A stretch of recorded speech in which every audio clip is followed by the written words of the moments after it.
अब राजा ने सारी व्यवस्था करवा दी, सब ठीक करा दिया, एकदम बढ़िया बढ़िया। लगे कि एक महल से निकल करके दूसरे ही महल में आ रहे। अपने सारथी छन्न के साथ निकलते हैं। दूर से ही देखते हैं कि एक व्यक्ति जा रहा है, दिखने में मनुष्य जैसा है, लेकिन उसकी कमर झुकी है, लाठी लेकर के पकड़ा हुआ है, कमर झुक करके टेढ़ी मेढ़ी हो गई है, शरीर पूरा टेढ़ा मेढ़ा हो गया, जैसे पुरानी धरण होती ना, धरण जानते, धरण धरण हो। अरे पहले घरवा में लगती थी, कच्चा वाला घर होता था। हाँ माता जी धरण जाने लो। हाँ वह धरण है, जितने पुरान होले उतने टेढ़ हो जाले ने। जैसे पुरानी धरण जब लगाते हैं नई नई तो सीधी रहती है, लेकिन जितनी पुरानी होती जाती है उतना ही टेढ़ी होती जाती है। ऐसे ही धरण के समान टेढ़ा मेढ़ा व्यक्ति लाठी लेकर के चल रहा है, और इधर दूर से ही देख लिए, धीरे धीरे रथ उसके पास आया। फिर सारथी से पूछते कि अरे सारथी ये कौन है? तो सारथी ने कहा ऐसो ही देव जर्याभिभूतो, ये बूढ़ा व्यक्ति है। बूढ़ा कौन है? बूढ़ा व्यक्ति है। अच्छा इसे बूढ़ा कहते हैं? इनके पिता भी उम्र दराज थे, बूढ़े नहीं थे। राज्य दरबार में भी जानते हैं काम करने के लिए जो आते रहे होंगे सब अभी ठीक ठाक, रिटायरमेंट से पहले ही रहे होंगे, तो एकदम से बूढ़े नहीं थे कि धड़ झुक गई, चल फिर नहीं पा रहे, इसलिए इतना बूढ़ा व्यक्ति नहीं देखा। ईसो ही देव जर्याभिभूतो, हे देव यही बूढ़ा व्यक्ति है, बुढ़ापे से पीड़ित है। बोले बूढ़ा क्या होता है? बोले जब कोई व्यक्ति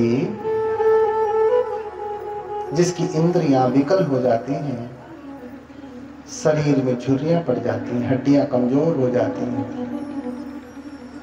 चमड़ी झूल जाती है, शरीर में शक्ति नहीं बचती है, आंखों से दिखाई नहीं देता,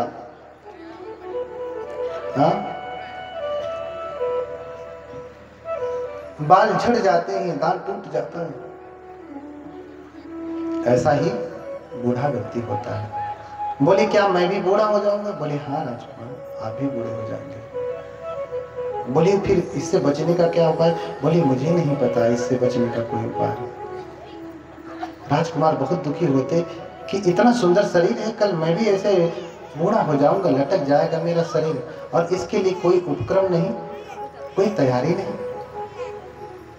इसलिए कहते हैं धिग सारथे अबुध बाल जन से बुद्धि, यदि यौवनम मदमत्त जराम न पसे। हे सारथी धिक्कार है ऐसे लोगों को जो जवानी की मस्ती में बुढ़ापे को नहीं देखते। आप देख रहे हैं बुढ़ापा, बुढ़ापे के लिए क्या तैयारी है? राजकुमार है, सिद्धार्थ है, मरने के बाद बुढ़ापे के समय तक उनको कोई दिक्कत भी नहीं होने वाली, फिर भी उन्हें चिंता है कि बूढ़े होने के बाद शरीर ऐसा हो जाता है, हाँ? तो क्या करूं मैं? हे सारथी धिक्कार है ऐसे लोगों को जो जवानी की मस्ती में बुढ़ापे को नहीं देखते। चलो वापस, मुझे अब और नहीं देखना, इसलिए वापस चले जाते हैं। पहली बार में बूढ़ा व्यक्ति देखते हैं, बड़े दुखी होते हैं। फिर कुछ दिनों बाद फिर नगर के बाहर जिद करके निकलते हैं तो बीमार व्यक्ति देखते हैं। कभी बीमार भी नहीं देखा ऐसा, इतना बीमार नहीं देखा कि दर्द से पीड़ा से छटपटा रहा है, कभी नहीं देखा। फिर दुखी होकर के वापस चले आते। तीसरी बार बाहर निकलते कुछ दिनों के बाद तो इस बार मृत व्यक्ति देखते हैं। मृत यानी मरा हुआ व्यक्ति। अब उनको और भयंकर पीड़ा होती है। जब सारथी से पूछते कि क्या मैं भी मर जाऊंगा, बोले हाँ राजकुमार, एक दिन आप भी मर जाएंगे। इस संसार में जितने भी लोग जन्म लेते हैं सबका मरना तय है। जीवितम उदया अथम सूर्यो विधावति विजुबुल उसाव जलराज परिखयं घातको रिपुतस सब था पियवारी।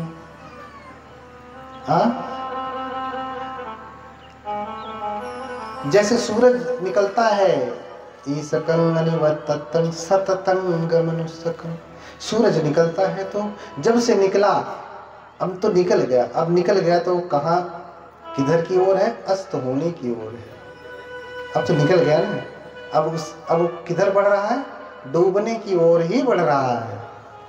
दिन प्रतिदिन आप किधर बढ़ रहे हैं, मरने की ओर ही, डूबने की ओर ही बढ़ रहे हैं। ईसकं अनिवत्तं सततं गमनुसकं जीवितं उदयाथं सूर्यो विधावति। जैसे सूरज सुबह से निकला, दौड़ते दौड़ते बस डूबने की ओर है, ऐसे ही जब से जन्म लिया तब से लेके मरने की ओर है।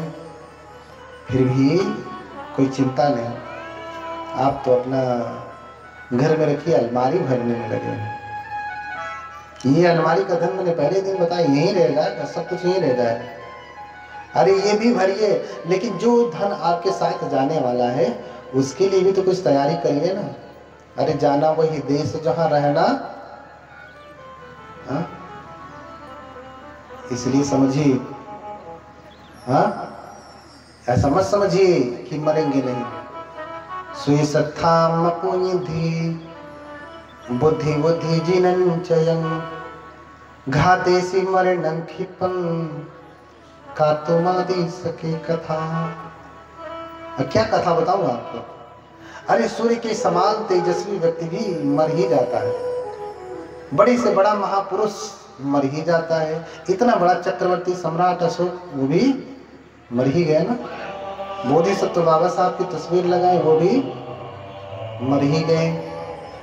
उनसे भी ऊपर भगवान बुद्ध लगे, वो भी सभी लोग चल जाते हैं। आज जिन भगवानों को आप मानते हैं, जिनकी लीलाएं सुना है आपने, वो भी आज जिंदा हैं? नहीं ना, मर ही गए ना। हाँ, बात अलग है कि मरते समय का पता नहीं कब मरे, लेकिन मर गए। हाँ, मर गए हैं, सभी मरे, कोई बचा नहीं। तो आप बच जाएंगे। आस पास जोधा खड़े और दोनों बजावे गाल, मंज महल से ले चला ऐसा अपर बड़काल। अरे राजा होते हैं, उनके पहरेदार होते हैं, अगल बगल में खड़े होकर के सारी रात जागते हैं, बतियाते रहते हैं। दोनों बजावे गाल का मतलब दोनों बात करते हैं कि सो न जाए, बात करते हुए जागते रहते हैं।